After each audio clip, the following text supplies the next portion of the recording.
Αγία του Θεού πρεσβευέ υπέρ ημών, σώσοντες πρεσβείες σου, Παρασκευή Πανακύρατε, πάντας ημάς τους εανυμνούντας και εφήμους γερέροντας.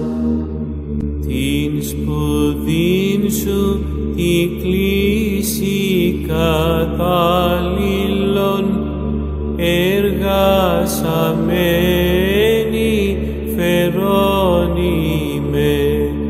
την ομονίμων σου πίστην εις κατοικίαν και κλήρωσε Παρασκευή αθληφόρε όθεν προχέεις ιάματα και πρεσβεύεις